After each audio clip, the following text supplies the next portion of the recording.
Hey there, John. Hello? Hey, John. How you doing? Can you hear me? Yeah, we can hear Okay. you. Excellent.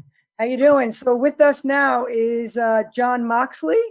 And the first question is from Justin Barrasso at Sports Illustrated. Justin?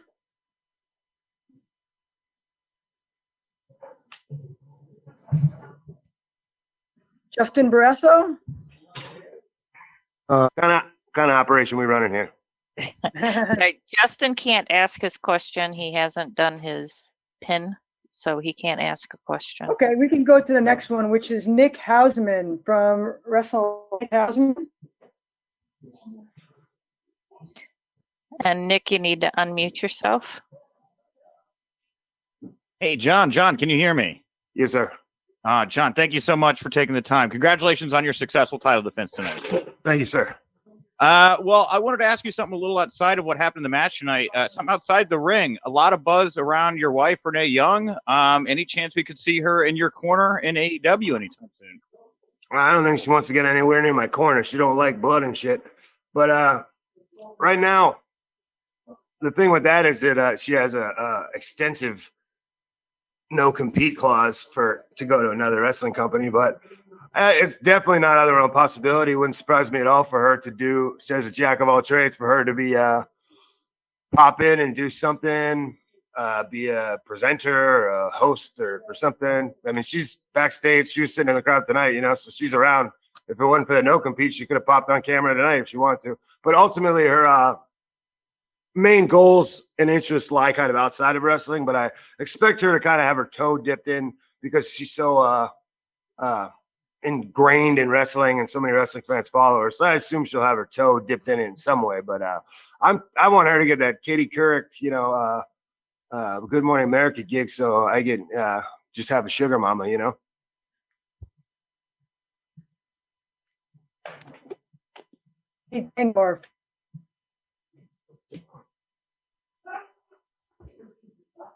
Anybody there? Mandy, you might want to repeat who it was. You cut out. Louis Dangor. Hi, John. How are you? What's up, Bruce? So obviously your last or sort of two main title defenses were against Lance Archer and Brian Cage. Sorry, not Lance Archer. Brody Lee and Brian Cage. How was it for you? The difference in facing someone like MJF and the difference in your preparation for the matches I just mentioned, and then your match with MJF. Yeah, that's the great thing about man, that's one of the fun things about wrestling, man, is the different opponents and different styles. And I think I think I can adapt to anybody's style. And big guys. I love working with a small guy like Darby Allin and doing, I do lucha head arm scissors and bullshit like that. I also love working with just a straight up ass kicker like Brody Lee and just have a tooth and nail fight. And then, a classic old school wrestler like MJF was pretty cool to work with because, I get a lot of people think of me one way, but I was trained in the Les Thatcher system. I was trained, call it in the ring, old school, tackle head down, tackle, get it again, 60s style pro wrestling. So I love that old school classic style, so we were able to kind of blend it's fun to kind of blend your style with somebody else's and see what kind of wacky cocktail you can come up with. So it was interesting to have a different style of opponent than some of these monsters I've been facing. And it was cool too to, have a nice, however long, many weeks build up. And the last pay-per-view was just kind of, we didn't even know if we're going to do the pay-per-view. Guys were stuck in quarantine. Guys were stuck in New York. I hadn't even been on TV. And it was just like, we got to throw this together. And Brody Lee, I'm like, hell yeah, I love Brody. So, and I love that match and I love everything about that match, but it's, a 3-week build is, not ideal. This, we had a nice, good build and a good story and all the elements all came into place. And it was a nice little taste of MJF's first taste of what it takes to win a world title. Thanks. Next question is from Justin Schigel from 98 Rock. Justin? Mr. Moxley, again, congratulations on a fantastic match, a fantastic title defense this evening. That is your fifth, I believe, between Hager, Brody Lee, Cage, Allen, and MJF. Is there anybody on your record that you'd like to get some sort of repentance, revenge against that you might have lost to in the past now that you're sort of the king of the hill of AEW? Any loss you'd like to scratch off your record, maybe prior to AEW, any prior companies before that to come in and get that off your record? In AEW, there ain't nobody that's pinned me or submit me. I think the only loss I had was DQ where I walked out on my own tag partner. So there's no really in AEW that I can think of that I can't think of any repentance. But I mean, anybody who's got anybody who I got unfinished business with, there's so many guys I want to, tangle with, and I'll have to keep some of that close to the vest, but I mean, I got my eyes on a lot of very specific opponents and specific stories I want to tell. And I'm really, wrestling is a lot like, something like surfing where, sometimes you're waiting for a wave. Sometimes you're riding a big ass wave. Sometimes you're riding a medium wave. Sometimes there ain't no wave at all. And sometimes you get off a wave and you're waiting for the next one to come in. Right now, I'm riding a really big ass wave, and I don't know when it's going to stop. It'll stop one day, but right now I'm really enjoying riding this wave. Thanks. Next question is from Scott Fishman from TV Insider. Scott? Hey, John. So we saw Thunder Rosa, working tonight, which is great to see the relationship with the NWA. What are your thoughts on, the more companies, AEW working with more companies and yourself kind of challenge, defending the title in other companies, the AEW championship, or going for other titles and having that freedom? I love that idea. 2020 for me was going to be an absolutely crazy, ambitious schedule. And I only had the first half of it worked out. I feel like 2019, I only really had half the year. My first match as Jon Moxley was in June. So I only had really 6 months to work. I was like, now I got a full 12 months to work. I'm AEW World Champion. I'm going to take that belt all over the world, in Europe, whatever it would be, Australia, take it to Japan if need be, take it to I was, going to kind of try to do like an old school world champion thing and take the belt around and really make it into I love that idea of working with the NWA, of working with any other. I think it'd be cool, man, if all these like Ring of Honor, Impact, New Japan, if the more talent trading back and forth, I'm not shy about the fact that I wish we had some type of agreement with New Japan. I'm obviously still a part of that roster, and I think there's a lot of benefits to. I'm not saying we're obviously different companies and with different products and different business plans. So it's not like we got to be married at the hip or anything like that, or but maybe throw a New Japan guy pops up for here or there, or some of our young guys go over and do a Super Junior tournament to gain experience. I think that'd be great for everybody. So I'm all about that. I'll take this belt anywhere they want me to take it. Thanks. Next question is from Sean Ross Sapp from Fightful. Hey, John, thanks for taking the time. There was a lot made of the humidity tonight, even with the crowd. There were multiple people in the crowd saying that they were kind of worn down. Did you feel that in the ring? And if so, how much did you feel it in the ring? Shit, yeah, I felt that. I'm glad you asked that question. I knew this morning. My wife went outside to take the garbage out and was like, it's like extra humid today. And that was at like 10 in the morning. I went, great. That's a great sign for today. Because it is all these tapings. So if I don't want to get, this is a shout out to all the men and women in AEW that are out there busting their ass at Daly's place in the summer. It is so hot and so humid. Today was especially humid. I had to walk up 37 million flights of steps because they want me to do this entrance from the top of the stadium. That's all cool and well. But as soon as I walk out, I've been sweating all day, I've sweat through 4 shirts today. I'm horribly dehydrated right now.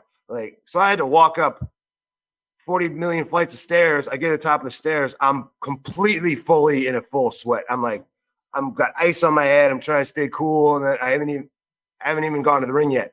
So like 2 minutes into that sucker, I was like, oh my God, it is hot. It's like a soul-sucking humidity. It's not even like you're out of breath, like you're blown up or anything. It's nothing like that. It's just like, it's like you're in quicksand. Like it just sucks your soul. Like, oh man. But that's what all the great champions and great athletes here at AEW do, is suck it up and get through it. And yeah, it is hot. So please keep that in mind when you're watching all the great men and women at AEW. We are suffering in horrible humidity right now.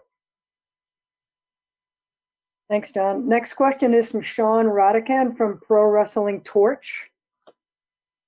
Sean?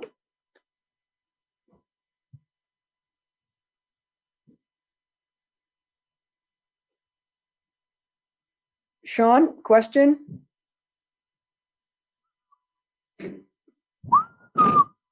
We can come back to you. Okay, let's go with Ryan Satin at Pro Wrestling Sheet. Ryan? Hey, what's up, John? Great match tonight. Appreciate it. So what do you think about MJ after wrestling him tonight? He's obviously, got a long way to go, and the thing we learned tonight is very simple. Cheaters never win. You don't win championships by taking shortcuts. He was out wrestling me at times out there. He was sticking to his game plan perfectly. He had my arm all messed up, shoulder popped out of socket. If he'd have just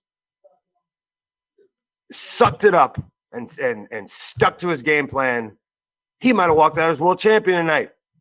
But he tried to take a shortcut, and that just, it never works out for you when you take shortcuts. It's like the things your parents taught you that you never listened to. Measure twice, cut once, always break down your cardboard, stuff like that. But he's going to be, as I've said before, he'll be on top of this company long after I'm gone. Thanks. Next question is Emily Pratt from Fanbite. Emily?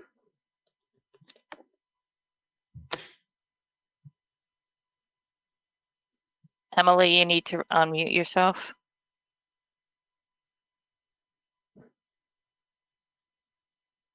Hi, can you hear me? Yes, ma'am. Hi, thanks. So you started out the year wrestling Lance Archer at the Tokyo Dome, and now he's a contender for your championship. How do you feel about facing him again?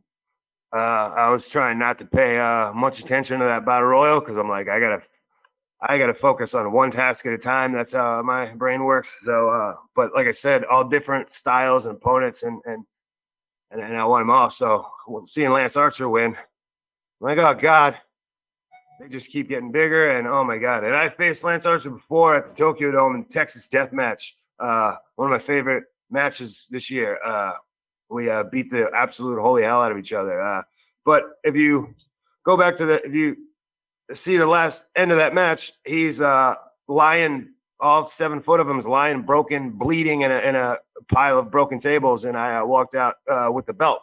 So I think ultimately I don't see it playing out any differently, although I do recognize that this is an even more dangerous Lance Archer than I faced 8 months ago, because he not only just keeps getting better and just since the last year or so, when he's really stepped up his game, and he's a true dominator monster now.